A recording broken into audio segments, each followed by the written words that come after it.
حضرت مالک بن دینار رحمت اللہ تعالیٰ علیہ فرماتے ہیں میں حج کرنے گیا تو اس سال نہ حج میں بڑا رش ہوا، لاکھوں لوگ آئے تو میں نے عرض کی مولا سب کا قبول ہوا ہے کہ کوئی رہ بھی گیا ہے؟ تو فرماتے مجھے خواب آئی اور بتایا گیا لاکھوں کا قبول ہو گیا۔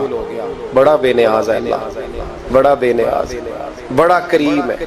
چاہے تو گھر بیٹھے بیٹھے کہے ماں باپ کا چہرہ دیکھ میں تجھے حج کا ثواب دیکھ، ماں باپ کا چہرہ کا سب کا قبول ہوا، ایک ہے محمد بن ہارون بلخی اس کا نہیں قبول ہوا۔ فرماتے ہیں میں سویرے اٹھا تو میں ڈھونڈنے لگا کہ بلخ کے لوگ، خراسان کے لوگ کہاں ٹھہرے ہوئے ہیں، وہاں علیحدہ علیحدہ ہوتے ہیں نا، یہ پاکستانیوں کی بلڈنگیں، یہ انڈین ہیں، یہ فلان ملک ہیں۔ تو کہتے ہیں میں ڈھونڈتے ڈھونڈتے پہنچا تو میں نے بلخ کے لوگوں کو پا لیا۔ میں نے پوچھا تم میں محمد بن ہارون بلخی کون ہے؟ تو لوگ کہنے لگے وہ تو بڑا نیک آدمی ہے، بڑا پرہیزگار ہے۔ کہتے ہیں میں نے کہا مجھے خواب آئی ہے، حج قبول نہیں ہوا، یہ تعریفیں کر رہے ہیں۔ میں نے کہا کس طرح کا نیک؟ تو لوگ کہنے لگے جی 24واں تو وہ حج کرنے آیا ہے، ساری رات نفل پڑھتا ہے، سارا دن روزہ رکھتا ہے، بہت مالدار تھا پر ہر چیز اللہ کی راہ میں خیرات کر دی۔ فرماتے میں نے کہا وہ کہاں ہے؟ کہنے لگے پہاڑ کے پیچھے خیمہ اس نے لگایا ہے، وہاں اللہ اللہ کر رہا ہے۔ حضرت مالک بن دینار علیہ رحمہ فرماتے میں وہاں پہنچا، مصلی پہ بیٹھا تھا، سلام پھیری، میں نے السلام علیکم کے بعد کہا آپ محمد بن ہارون بلخی ہیں؟ کہنے لگا ہاں۔ آپ مالک بن دینار ہیں؟ میں نے کہا کہ اس نے تو میرا نام بھی جان لیا بغیر بتائے۔ فرماتے ہیں میں نے کہا کہ ہاں میں مالک بن دینار ہوں۔ کہنے لگے کیسے آئے ہو؟ میں نے کہا بس ملنے آیا تھا۔ کہنے لگے نہیں جس کام آئے ہو وہ بتاؤ۔ میں نے کہا میں ملنے آیا ہوں۔ تو کہتے ہیں وہ رو پڑے، کہنے لگے نہیں آپ کو خواب آئی ہوگی کہ میرا حج قبول نہیں ہوا۔ کہتے ہیں میرے رونگٹے کھڑے ہو گئے کہ اسے اتنا بھی پتا ہے کہ میرا حج قبول نہیں ہوا۔ میں نے اس کو کہا کہ تجھے کیسے پتا کہ مجھے خواب آئی ہے؟ کہنے لگا مالک بن دینار مجھے 24 سال ہو گئے، میں اس بے نیاز کے گھر کا طواف کرتا ہوں، میں حجر اسود کے بوسے لیتا ہوں، میں مقام ابراہیم پہ نفل پڑھتا ہوں، میں صفا مروہ کی سعی کرتا ہوں، پر 24 سال بیت گئے۔ جب میں طواف وداع کرنے کے قریب آتا ہوں تو کوئی نہ کوئی اللہ کا ولی آ کے کہتا ہے دوڑ جا تیرا کوئی نہیں قبول ہوا۔ 24 سال۔ مالک بن دینار فرماتے میں اس کے قریب بیٹھ گیا اور اس کے گھٹنے پہ ہاتھ رکھا، میں نے، بندہ بھی معذور تھا، اس کا ایک ہاتھ کٹا ہوا تھا، چہرے پہ عبادت کے نشانات نمایاں تھے، اور میں نے کہا یار پھر تیرا حج قبول کیوں نہیں ہوتا؟ تو کہنے لگا مت پوچھ تو مجھ سے نفرت کرے گا۔ میں نے کہا نہیں تو بتا۔ کہنے لگا نہ پوچھ۔ میں نے اصرار کیا تو کہنے لگا اس لیے نہیں قبول ہوتا کہ میں اپنی اماں کا نافرمان، ماں کا نافرمان کیا ہوا؟ تو کہنے لگے اللہ نے دولت دی، جائیدادیں، گھوڑے، زمینیں، میں عیاش ہو گیا، میں اللہ کے دیے ہوئے مال کو ناجائز جگہ خرچ کرنے لگا۔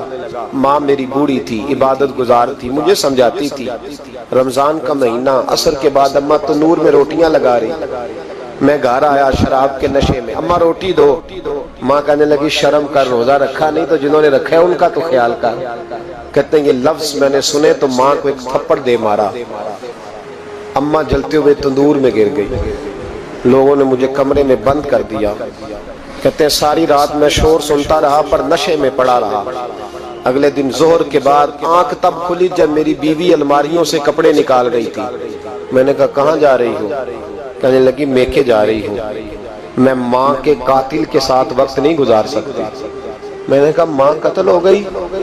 کہا ہاں، رات 9 مہینے تجھے پیٹ میں رکھنے والی اور چھاتی کا دودھ تیرے گلے میں اتار کے پالنے والی تیرے ہاتھوں قتل ہو گئی۔ کہا کدھر ہے میری ماں کی میت؟ کہا دفن کر دیا۔ بتایا کیوں نہیں؟ کہتے مرتے وقت کہہ گئی تھی اسے میرا منہ نہ دکھانا، میرے جنازے کے قریب نہ آئے۔ کہنے لگا میں اسی وقت اٹھا، جس ہاتھ سے ماں کو مارا تھا کلاڑا لے کے ہاتھ کاٹ دیا، جائیدادیں، گھوڑے، مکانات خیرات کر دیے، ساری رات نفل پڑھتا ہوں، سارے دن کے روزے رکھتا ہوں، ہر سال حج کرتا ہوں، عرش کا مالک معاف نہیں کرتا۔ حضرت مالک بن دینار کہتے ہیں میں نے بھی ایک تھپڑ مارا، میں نے کہا تو اسی قابل ہے تجھے معاف نہ کیا جائے، کبھی تجھے معافی نہیں ملے گی۔ کہتے ہیں میں ہو کے آیا، وہ روتا رہا، تڑپتا رہا، میں سویا گھر آ کے تو مجھے مصطفیٰ کریم علیہ السلام کا دیدار نصیب ہو گیا۔ نبی پاک صلی اللہ تعالی علیہ وسلم نے فرمایا مالک تو اسے کیوں مایوس کر آیا ہے اللہ کی رحمت سے، کیوں کہہ آیا ہے اسے؟ میں نے کہا حضور اتنا بڑا قاتل ماں کا کیسے معافی ملے گی؟ تو محبوب فرمانے لگے اس کی ماں کی وجہ سے ہی اسے معافی ملے گی، ماں کی وجہ سے۔ حضور کس طرح؟ فرمایا ماں قیامت کے دن اس کے خلاف مقدمہ دائر کرے گی، کہے گی اللہ اسے پوچھ میرا جرم کیا تھا، مجھے کیوں جلا کے مارا؟ رب بات سنے گا اور پھر کہے گا اٹھاؤ اس کے بیٹے کو۔ ماں او بچے کی ماں بھیجے نا اب تیرے بیٹے کو سزا دے، کہ یا اللہ سخت سزا دے، تو رب کریم فرمائے گا اٹھاؤ اسے جہنم میں لے جاؤ۔ مصطفیٰ کریم فرمانے لگے جب زنجیریں ڈال کے فرشتے دوزخ کی طرف لے جا رہے ہوں گے نا تو پلٹ کے ماں کی طرف دیکھے گا، تھوڑا پھر آگے بڑھیں گے تو پھر دیکھے گا، پھر دوزخ کے قریب جائیں پھر دیکھے گا اور کہے گا اماں جی مجھے جلائیں گے، مجھے تکلیف ہوگی، زندگی میں جب درد ہوتا تھا تیرا نام میری زبان پہ آتا، اماں مارنے لگے ہیں مجھے، جلائیں گے۔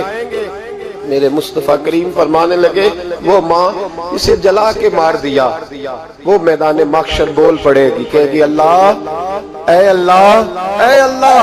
رب کریم فرمائے گا کہ عرض کرے گی مولا میں نے معاف کیا تو بھی اسے معاف کر دے۔ اللہ فرمائے گا اس نے تو جلا کے مارا، تو کیوں نہیں جلنے دیتی؟ حالانکہ اللہ سب جانتا ہے، کہے گی مولا میں تو ماں ہوں نا، کیسے موقع دوں؟ تو میرے محبوب فرمانے لگے مالک اللہ اسے اس کی ماں کی وجہ